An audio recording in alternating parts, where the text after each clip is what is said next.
SSPS Educational Studio presents JEE main important questions today.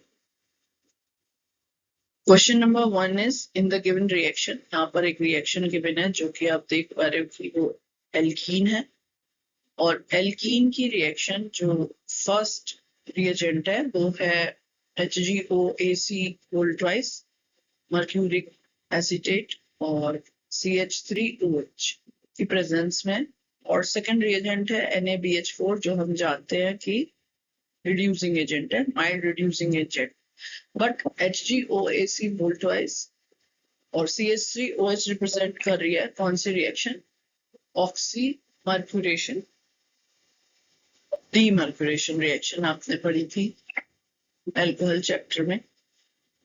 तो हमसे पूछा गया प्रोडक्ट क्या होगा, राइट? तो ये 4 ऑप्शन आपको दिए हुए पे आपको स्टडी करना है. तो ऑक्सीमर्क्यूरेशन, डीमर्क्यूरेशन, और यहाँ पर जब आप बुक में पढ़ेंगे तो CH3OH की जगह वाटर है. तो मेनली कंफ्यूजन कहाँ होता है कि हम एडिशन इसका सोचते हैं, होता मैकेनिज्म में इसका एडिशन है, लेकिन मेनली वाटर का एडिशन होगा अकॉर्डिंग टू मार्कोनिकॉफ रूल. चलिए आगे देख लेते हैं एक्सप्लेनेशन इसका कि ये रिएक्शन हो रही है आपकी. तो जो फर्स्ट है ये आपका लिखा हुआ क्वेश्चन मैंने लिखा हुआ है, नोट है कि ये रिएक्शन एक मॉडिफाइड ऑक्सीमर्क्यूरेशन डीमर्क्यूरेशन है where alcohol is used in state of water. जो बात मैंने आपको बता दी.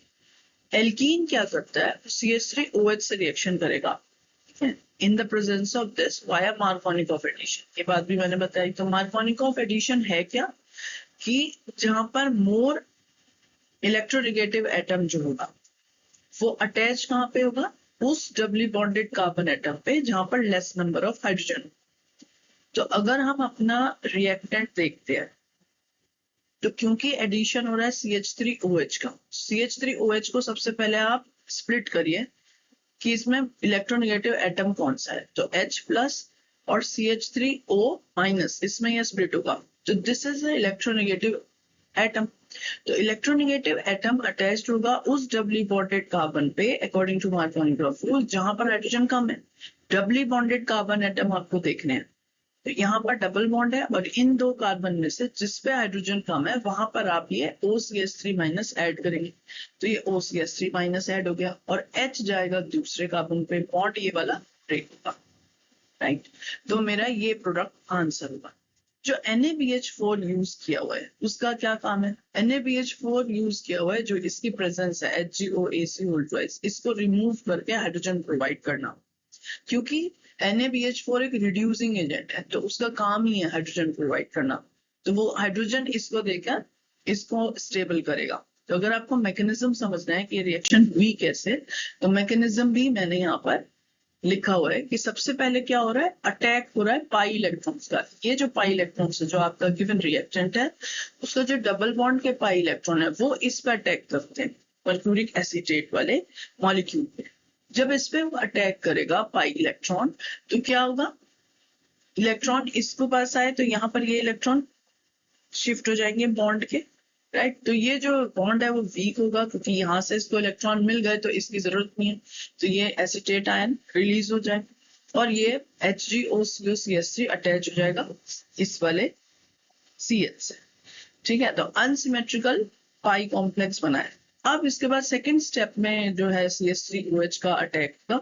CH3OH जो है वो इस क्योंकि यहाँ पॉजिटिव चार्ज है और CH3O पे माइनस चार्ज है तो OCH3 अटैच हो जाएगा इस पर.